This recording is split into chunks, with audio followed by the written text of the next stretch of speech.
My mom and sister were hosting Grandpa's 90th birthday. My husband leaned in and whispered, "Get your bag. We're leaving. Act like nothing's wrong." I thought he was being dramatic, until he locked the car doors and said, "Something's very, very wrong." 5 minutes later I called the police.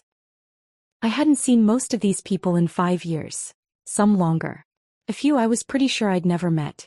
Someone handed me a plastic flute of champagne.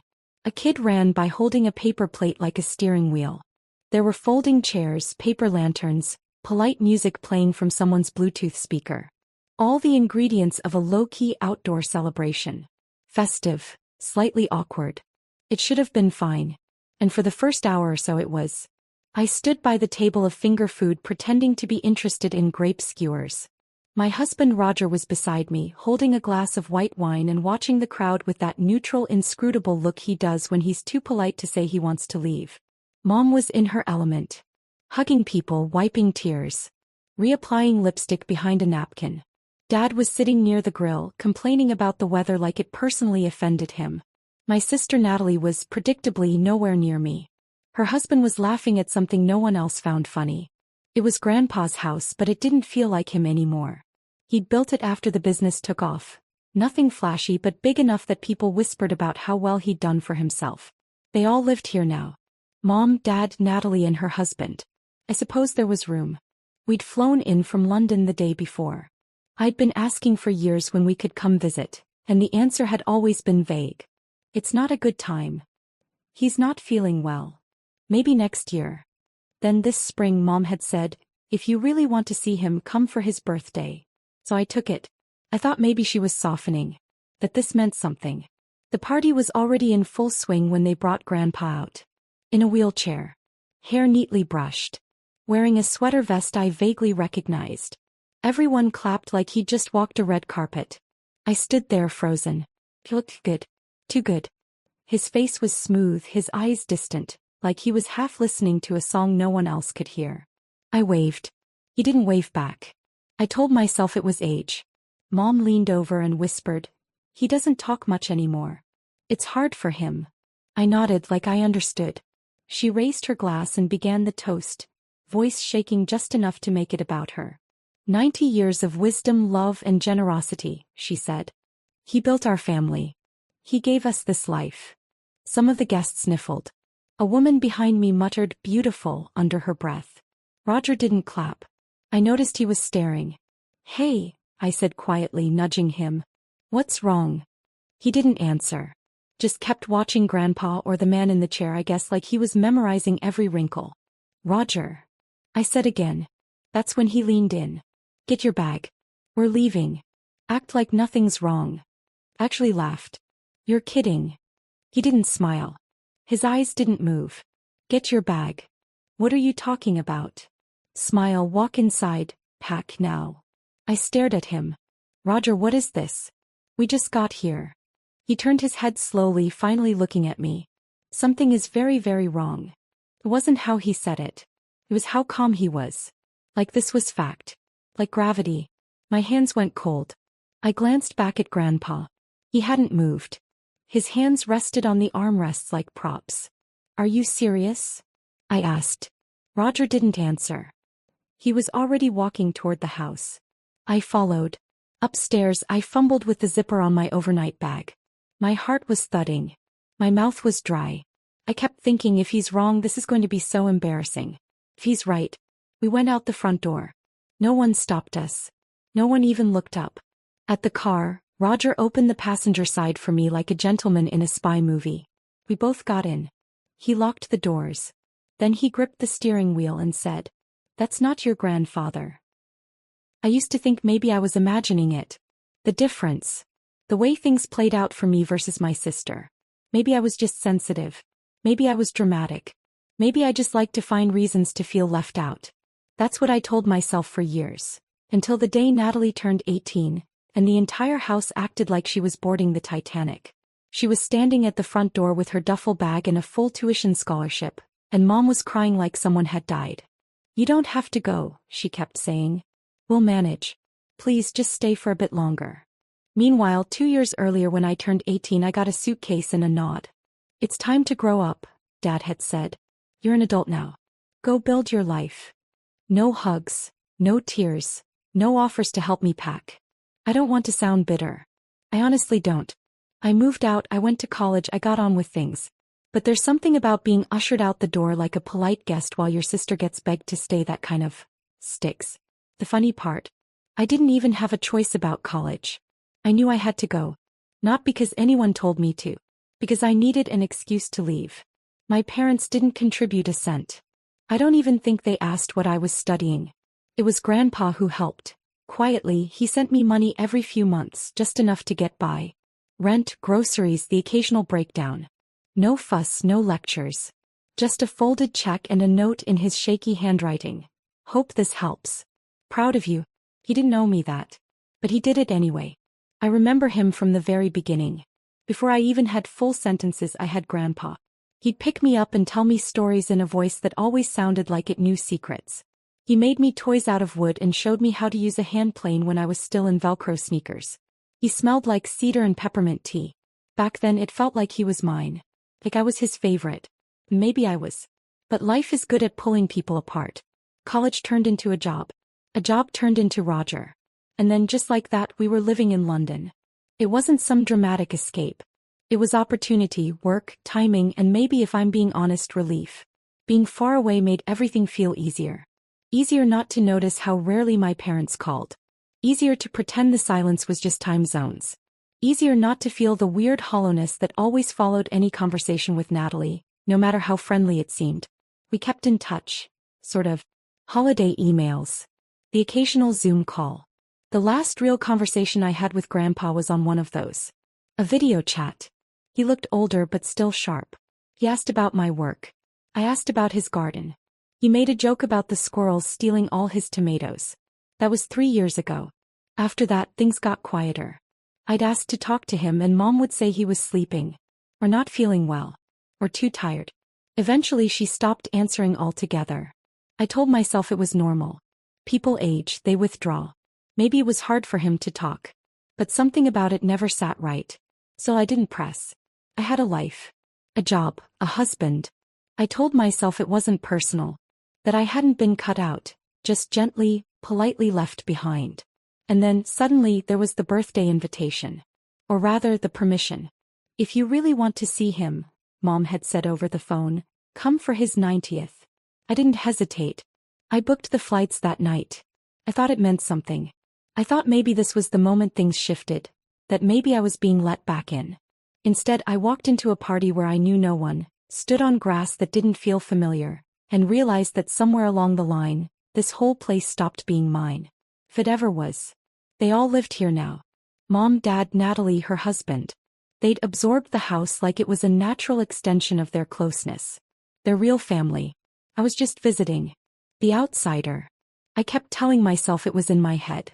That I was projecting. That I was being dramatic again. But then Roger leaned in and said, get your bag. And nothing felt imaginary anymore. We sat in the car like we'd just committed a crime. Or maybe like we'd just escaped one. I couldn't tell the difference yet. Roger was gripping the steering wheel like he was waiting for it to bite him. His knuckles were white. I was still frozen halfway through buckling my seatbelt, like if I didn't click it all the way none of this would be real. What do you mean it's not him? He didn't look at me. I mean it's not your grandfather. That's, what? That's not, what are you talking about? I'm serious, he said, calm but not kind. That man in the wheelchair? That's not him. I stared at him like he'd suggested the cake was made of uranium. You think someone put on a mask? Like some Scooby-Doo villain. Not a mask. His ears are different. I blinked. His ears. Roger finally looked at me. You don't get it. I remember faces. Every detail. I have since I was a kid. I can sketch a person I saw once at a train station in 2009. I don't forget faces. Or ears. That's not your grandfather. And just like that my stomach turned to water. I wanted to laugh. Not the haha kind. The unraveling, high-pitched, slipping off a cliff kind. I pressed my hand to my face. My brain tried to logic its way through it. But what else could it be? Who else would it be? Roger looked back at the house. Your uncle. What? Didn't you say he looked a lot like your grandfather when he was younger? I did. I had. He did. But that was years ago. And besides my uncle, he wasn't around, was he? He hadn't been at the party. Hadn't said a word. Plus, oh my God, I whispered. He was wearing glasses. And a beard. Probably makeup. It wasn't over the top, but just enough. And I'm telling you, those ears? Different shape. Not even close. Roger. I know, he said. I know what I saw. I pressed my forehead to the window. My breath fogged the glass. My heart was rattling like it was about to knock a hole in my ribs. I didn't want to believe him. I wanted to go back to when this was just a weird party and I was the uninvited guest. The disappointment daughter. The out-of-town stranger. That version of reality felt so safe now. If that's not him, I said, then where is he? Roger didn't answer. Where's he? I felt the question ripple through me like a fever breaking. Where's Grandpa? Suddenly everything tilted. The awkward toasts. The crying. The half-empty guest list. The way no one let me get close to him. The way he never spoke. The way they shut me down every time I tried. I haven't talked to him in 3 years, I said out loud. Roger glanced at me. What? I swallowed. 3 years. The last time was over Zoom. He looked tired. Then Mom said he was too sick to talk. Every time I called it was he's resting, or he had a rough night. I thought I was just being dramatic.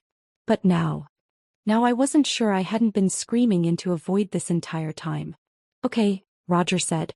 I think you need to call someone. I stared at him. You mean the police? He nodded once. If we're wrong. We're not. I didn't move. I didn't breathe. I was picturing the look on Mom's face when I left.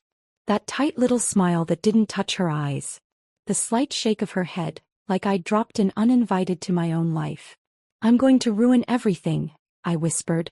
Sarah, Roger said gently. You're not the one who did that. I reached for my phone like it weighed 1,000 pounds. My thumb hovered over the screen. And then I called. The police arrived faster than I expected.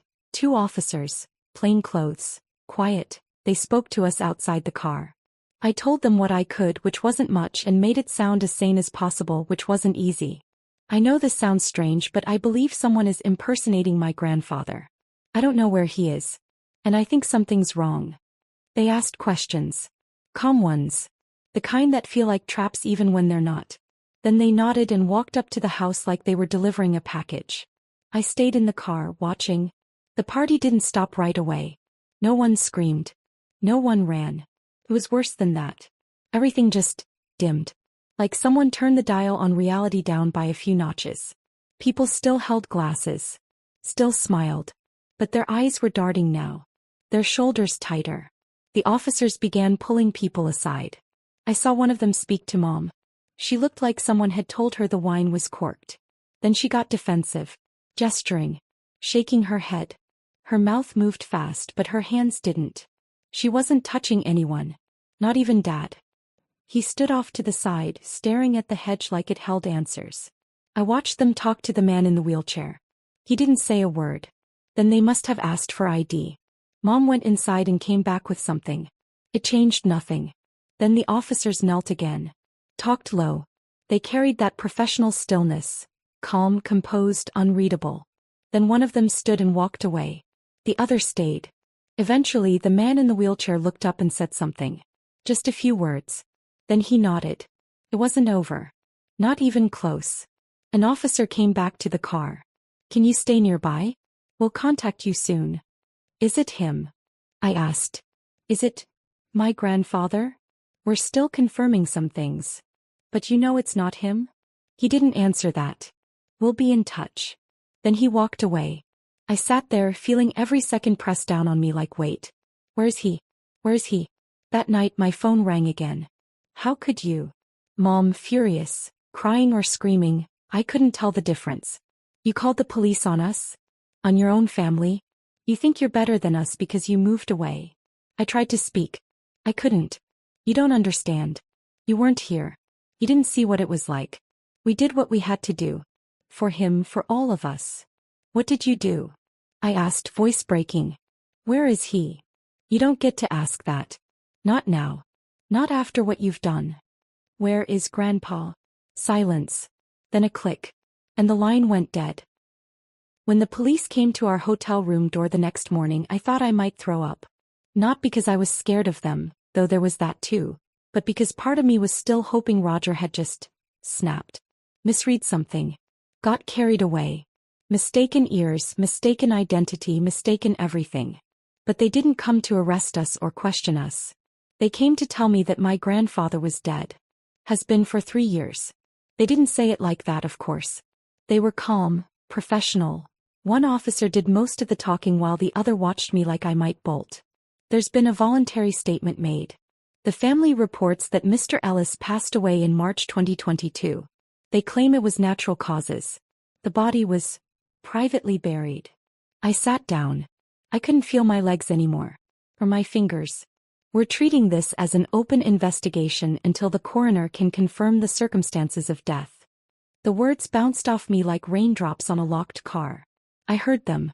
I just didn't absorb them. 3 years. 3 years, and I'd been sending birthday cards. I'd been asking for Zoom calls. I'd been wondering if I'd done something wrong, if maybe Grandpa was mad at me for moving away, if maybe he was just tired, just confused, just too sick to talk. No. He was gone. They didn't even tell me. They didn't tell anyone. I barely remember what I said to the officers. I think I asked if he suffered. They said they didn't know yet. I think I asked if the man at the party was my uncle. They nodded. I wanted to scream or hit something. Or crawl into a hole and never come out again. Dad, I said thank you. Like a good girl. Like a polite idiot. The news started to trickle out online a few days later. At first it was just whispers. Reddit post. A local gossip blog. But then someone uploaded a video, grainy, shaky phone footage of the birthday toast. Of my mother wiping her eyes. Of my grandfather, no, not him, pretending to listen as if it were all real. This man died 3 years ago. His family threw him a 90th birthday party anyway. He was played by someone else. The internet did what it always does. It laughed. Then it speculated. Then it tore us all to shreds. I didn't read the comments. Not after the first 20. Apparently I was everything from an accomplice to a narcissist to an ungrateful brat who should have just let her family cope in peace. People had opinions. People always do. Then came the call from the lawyer. Not their lawyer, his, grandpa's. Sarah, I've been trying to reach you for some time. I nearly hung up. Your grandfather left his estate to you. The house, the business assets, the remainder of the trust. Everything. I stared at the floor. At the stupid grout line in the kitchen tile that never quite lines up. My throat went dry. This wasn't a secret, he added gently. He told your mother. Your sister. Years ago. And suddenly the pieces clicked. The lies. The secrecy. The fake parties. The man in the wheelchair. They hadn't just been hiding his death. They'd been hiding it from me. Because if he was dead, the estate was mine. And if I didn't know, they could keep living in his house.